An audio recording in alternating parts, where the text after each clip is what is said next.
If you walk into a house, and I would guess, based upon the level of education of your parents, is probably one, you've achieved that level of education or above. And two, it also determines like what your house looks like. Does your house have bookshelves with actual books on it that people have read? Or even books, fake books that no one's read? Right? You probably got that from your parents. You spend time, every kid's supposed to read for 20 minutes, but do you all spend time opening up a book? These are cultural things. And I understand that in Cleveland, you got a guy who was part of what they built in Kansas City as your general manager, right? But he is not a culture guy. He is not a culture guy. John Dorsey is not a culture guy. He is not a culture builder. He is a talent over character guy. That's what he has been. That's, frankly, why he's not in Kansas City anymore. It doesn't mean you can't have talent. It just means you can't select talent on talent alone. There's more to it than that. There's a kind of an art to it. Even look at what he has in Cleveland. Like, I'd be willing to tell you Odell Beckham Jr. is not a bad guy, but the Giants signed him to the biggest contract in the history of the sport at the position, and then 1 year later gave him away. Jarvis Landry, when the Miami Dolphins wanted to change their cultures, who was one of the guys they got rid of? Jarvis Landry. Heck, even at running back, Kareem Hunt. Kansas City had to get rid of Kareem Hunt. And I know that John Dorsey's like, I know Kareem Hunt. I brought Kareem Hunt to Kansas City, whatever. Like, okay, look, you can have one guy like that, but now all of a sudden you got enough. So we ask ourselves, why are the Browns 2-4? Maybe some of us ask ourselves, why do we pay so much attention to the Browns in the offseason, right? This is the Browns. I'll get to why that's important in a second. First, here's Trent Dilfer earlier today in discussing what needs to change in Cleveland. Well, I think they're fixable if the culture fixes, and the culture needs to go from flash and sizzle to substance. It needs to go from making plays to doing your job. It needs to go from doing your own thing to doing what's best for the team. Now, if he can implement that type of culture and get them to buy into that, then these things are fixable.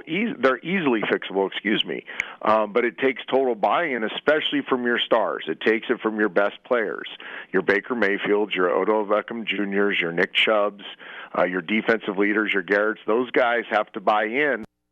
Those guys have to buy in, right? Those guys have to buy in. Look, their culture obviously is a tough one because it goes along the lines of the other part that's missing. They don't know how to win.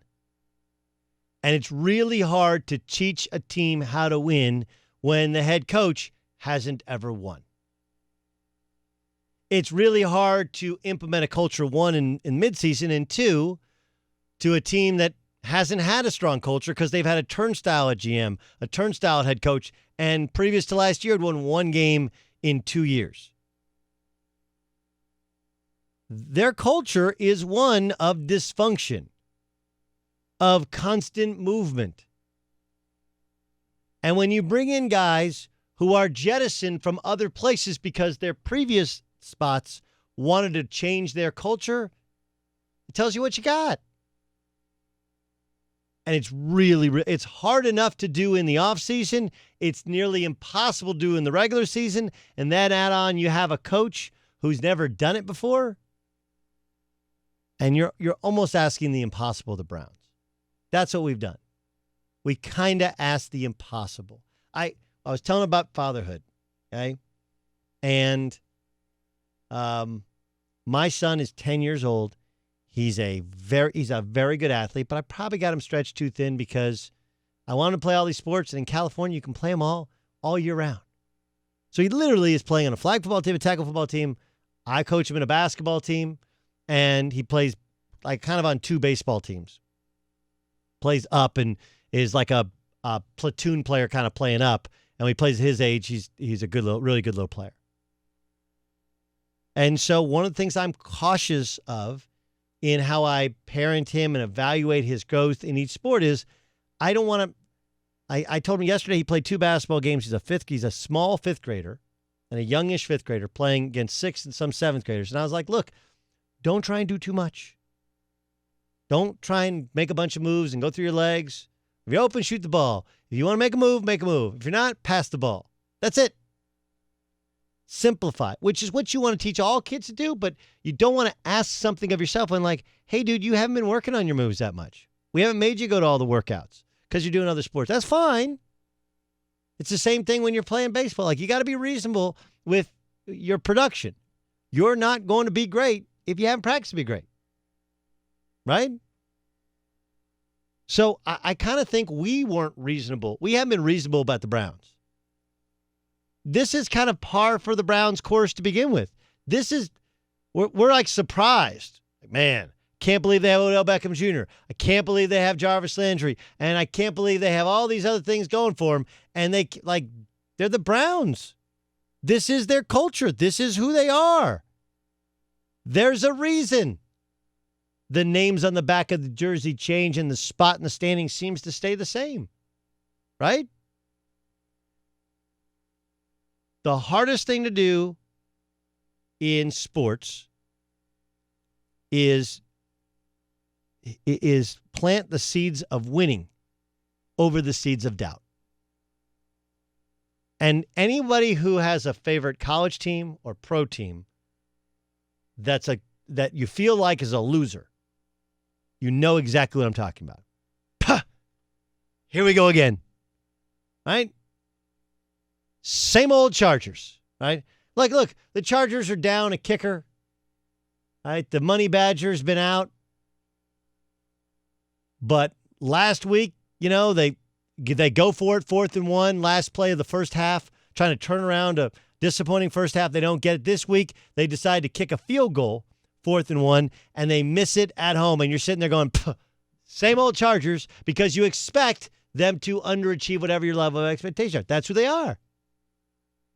For years, that's who the Red Sox were. Now they've won a couple, and of course their expectations are through the roof. But the point is that the Browns, look, they basically had one good year since they were an expansion team.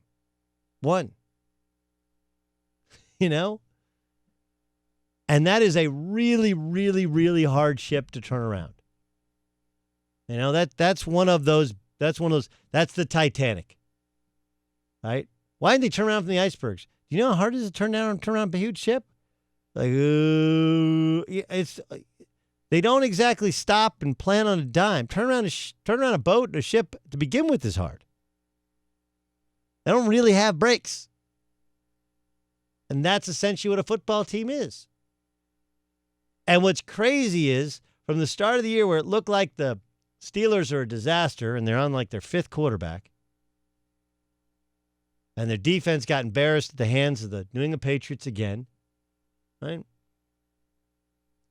Now, all of a sudden, the Steelers, who are only 2-4, same record, but they have a culture of winning. And the Steelers are like, we'll figure it out. By the way, I'm going to tell you this. The next person I see on TV say the Steelers aren't well coached, you're dead to me.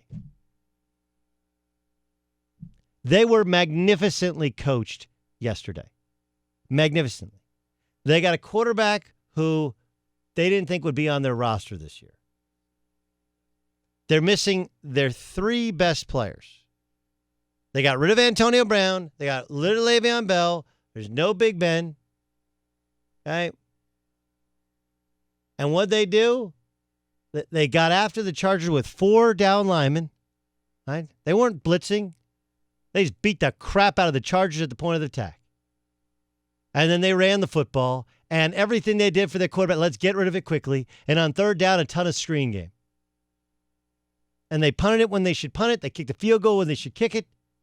They got a lead, and they start the second half. They ran the ball down the field and took up 6 minutes of time. They shortened the game.